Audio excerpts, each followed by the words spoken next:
So it's Alexander Williamson here with the secret history living inside of your aquarium. I'm here at Aqua Zen with Dustin from Dustin's Planted Fishtanks. Also Steve, the owner here. This is my neighborhood favorite shop, and we're just checking out all of his stuff here. His tanks, high-tech tanks. We've got just some amazing floral stuff going on here. With Twin Star lights, all rimless, nice glass, and then so we got Dustin here filming too. Cool, man. So we've got, this is the for sale section in this shop. I know there haven't been many videos in this shop, but Steve was kind enough to allow Dustin and I to come in here and film. What's up, Dustin? What's up there, you want to say your channel like if anybody doesn't know it? Dustin's Fishtanks. Check Yeah, it out. yeah. Alexander, thanks for hooking it up for me and letting me come in here and setting this up and all that. That's hooked up. So Yeah. subscribe to this dude's channel, man. He's hooking me up to get in here. I wasn't Both history majors. without it, so. Both history majors, so I guess there's a bond there, but we both love nature. He's got a lot more on me on the YouTube game and the keeping aquatic things alive, plants, fish. But we also have Leslie here, who's going to be a contest in our Aquascaping contest tomorrow, so that should be fun. Let's take a look at the stock of plants they got going on right now here. So it's Aquarium Zen in North Seattle. Got some nice rainbow fish in right now too. But we got lots of Java Fern, some attached to rocks, but look at the size of that mat that it's got there. It's pretty impressive. Anubias, they've got kind of a grab tank going on here. It's all high tech. They've got, let's see here, I know they turn over a lot of water, plus they do 50% water changes a day, which is really impressive. Down here they got the ADF plant cups. We've got, this is a new strain I haven't seen in the shop before, but I'm excited. I might play with some of that tomorrow. It looks like it's a Ludwigia, a Cuban variety of it. I don't know if it's actually like baby tears, like dwarf baby tears are the Cuban variety, but it may be got some nice red color. Now, mind you, this is all high tech, so the color's going to be brighter. The ferts are right, and then it's all the substrate's all balanced and everything. So it's going to be a little different than if you have a gravel planted tank at home. Also up here we've got more plants. This is what Cypress hellfry looks like when you let it grow out of the tank in a terrestrial condition. So that stuff that you see underwater is small. That is what it has the potential to become. They've got all sorts of small nanofish here. We've got the neon green rasboras. They've got celestial pearls. They've got the silver tip tetras that have that nice yellow. Thinking about using that tomorrow. Lots of crypt plants. Crypt lutea. Then they've got this massive Java fern display. Also, kind of, let's get to the showstopper here, which is this piece. You can see just how intensely the growth right here is, and these ferns have come out of the tank. I'll try to get rid of the glare, but very nice. He's got awesome aquascaping stuff here. Here's one of his newer tanks that is getting up and going, kind of a natural style. You can see he's got some of the favorite that a lot of people like lately are these red ram's horn snails. I've got some of those in my tank too. I noticed that a lot of times they have a whiter shell, and I worry that that's from our water being such. Being so soft. So that's a, you know, keeping snails with your shrimp is a great thing because they will act as an indicator for your calcium concentration. That's an awesome tip. If you're growing those ram's horn snails with your shrimp colony and you see a nice perfect shell, that means you've kind of nailed the calcium concentration perfectly for the invertebrates. Yeah. So, they can kind of overrun an aquarium, so you want to be careful with that. Right. But I think they're a great companion species for the dwarf shrimp for that reason. I've noticed that they're just kind of fun. Yeah, and then I've noticed that like they come. I've got some blue morphs too. That are like a light smoky blue. Yeah, and there's a leopard spotted one. Yeah, yeah. There's pink ones, so they're pretty fun. So actually, if you hybridize them, you'll get all kinds of funky mixes of That's those cool. guys too. Yeah. You know, I've noticed that the nearite snails are a slower grow too, so some of those other ones that don't reproduce in your tank aren't as good at indicators as the prolific, like ram's horns. Bladder snails will turn clear also in our water here in Seattle. My TDS is 28 coming out of the tap for those of you watching, which I know Chicago and Illinois and Ohio has like 500 in some spots, and so it's both a curse and a blessing depending on how you use it. It's always easier to add things to water than to remove minerals and solutes, so that's one benefit of our water.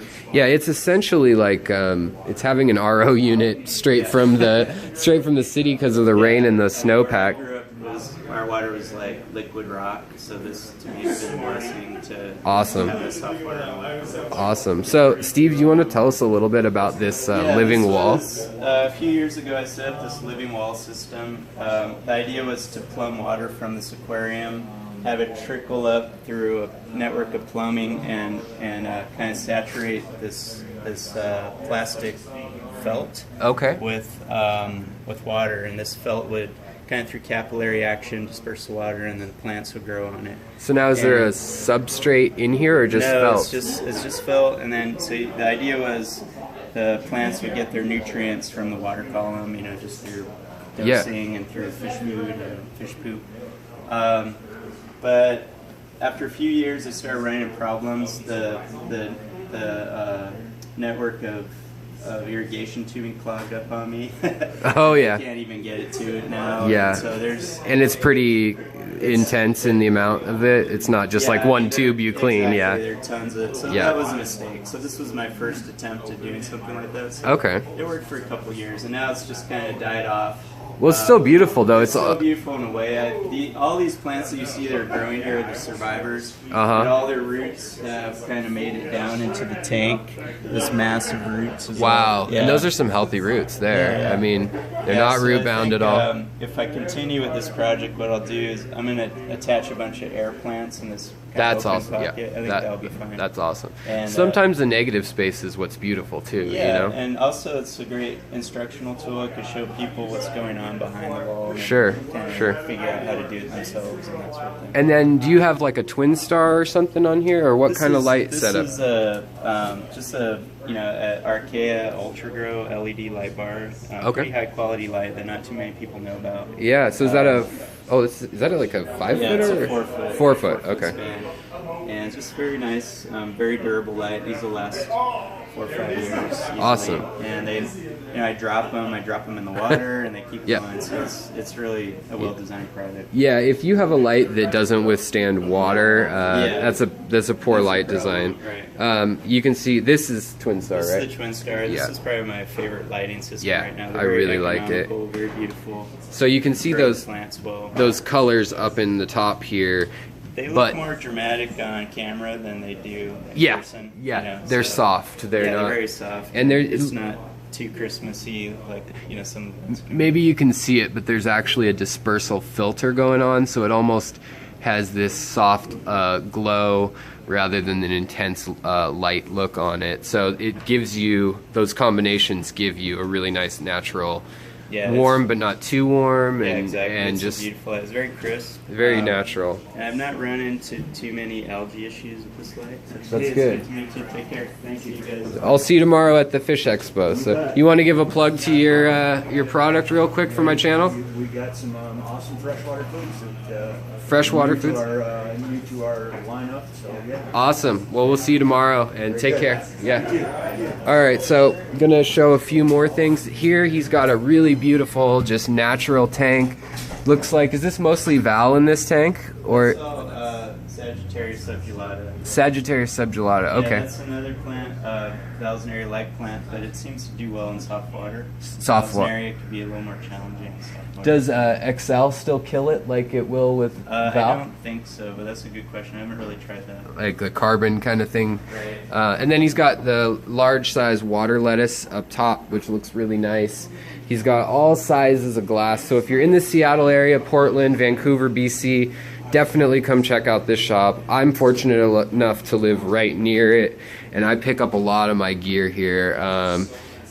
And even if you can't afford the very nice looking streamlined setups and rimless tanks, low iron glass so you can see through them really well, he has great deals on nano fish and just beautiful stuff that a lot of shops aren't carrying. He's got these meteor minnows, white cloud minnows that are long finned and red and beautiful, and they've been in this natural light right by the doorway here.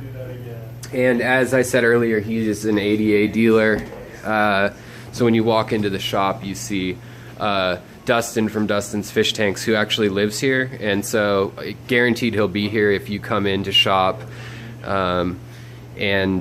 Basically he's got a selection of shrimp and snails. Right now you can see the shrimp are feeding, so he's got Pinocchio shrimp, crystal shrimp. A nice thing about our water in Seattle is you can keep crystal shrimp just in a normal tank and they'll do just fine. He's got some interesting tetras and angels also. He's also got some beautiful manzanita that he's been playing with recently with these lilies. I can't remember the name of them, but they're not normal lilies. They are a special kind of lily, and they have like this beautiful purple underneath and speckled look. And then he's got Do Aqua, very, very nice streamlined stuff, glass horns and things like that for the tanks. So all sorts of terrarium or vivarium looking setups also in here, which is really nice. And then he's got a dojo station where you can kind of play with rocks and inspire yourself. You've got some carved out rock also. Is this koke or what is this one here? Do you know? All right. Name of that one? It's a very pumice-like stone. Must be volcanic heavily. And then, you know, they've got all the other products. They always have a good selection of betas, however you want to say it. But, you know, beautiful fish here. Let's try to get that in focus. They've always got nice ones. Then they've got some interesting shaped tanks. They've got some stepped tanks and things like that. They've got spider wood, great for making false bonsai trees or root systems in your tanks. And then Steve the owner is just an awesome wealth of knowledge. We've got some nearite snails and autosynclus. This must just be the cleanest tank ever. It's all nearite snails and autosynclus. But so yeah, this is Aquarium Zen in North Seattle. I'm here with the owner Steve Leslie, who will be in the Aquascaping contest at the cashier. As a cashier here, but he is a fully trained aquascaping guy. You've got lots of CO2 equipment and tubing, things like that if you need it. And I'm here with, again, Dustin from Dustin's Fishtanks, so that's who's in the shot over there. He's had quite the journey to get here. Seems like it was a bit of a trip. Long day yesterday, 24-hour day or something like that. 3 a.m. And then I got in the car and I did not go to bed until midnight. Last night, so 3 a.m. That's exactly 24 hours of traveling and shuffling around. So he did that for you guys, Seattle. So thank him if you see him at the event tomorrow, 10 o'clock, at the Reef Expo down in Tukwila. So that's all I got for this shop for right now, but it's a beautiful shop. You'll probably see more in the future. This is where I source a lot of my fish and a lot of my knowledge from Steve, who's traveled down to South America, and he's been to Japan for training with... he also did the Amazon spheres down in downtown. He took care of those, so very talented guy. Keeps interesting pets for your aquatic tanks. Lots of inspirational big tanks, and even every one of their little tanks has a lot of life in it, a lot of options in it, from, you know, little rainbow fish and clown killies, down celestial pearls, gold rings, you know, lots of nice guppies and endlers generally, and then we've got glass catfish. So lots of things going on here to inspire you. Marble hatchet fish always up top. That's where they hang out with the killifish. So and then a selection of shrimp generally. And he keeps Molalla shrimp, which I picked up from him a couple weeks ago, and I really enjoy them. They have cleaned blackbeard algae, which I did not expect, and that was a pleasant surprise that they started on, like where it was starting on leaves, they were eating it. So very cool. He's got some cool plecos in here at the moment also, and he does have my fish that I got from him as well, the beautiful West African, Central African source from Cameroon, Nigeria. That is the Pelvica chromis, is it Teniatus Nigerian red? Yeah, it used to be Teniatus, now it's called Crebensis. It's okay, so they changed it back to Crebensis, but yeah, okay. We all know it as Teniatus red. Teniatus, okay. But I have a pair of them. They're just beautiful. There's some Pulcher varieties out there too that are pretty cool, but I like these. So if you see this video and you're in the Seattle area, it's worth picking up. Check it out, and I'll talk to you guys later. Don't forget to like, subscribe if you haven't already, and keep posted for what's going on in the near future. And I will talk to you guys later. Take care of your fish, take care of each other, and I'll talk to you later. Take care, guys. Bye.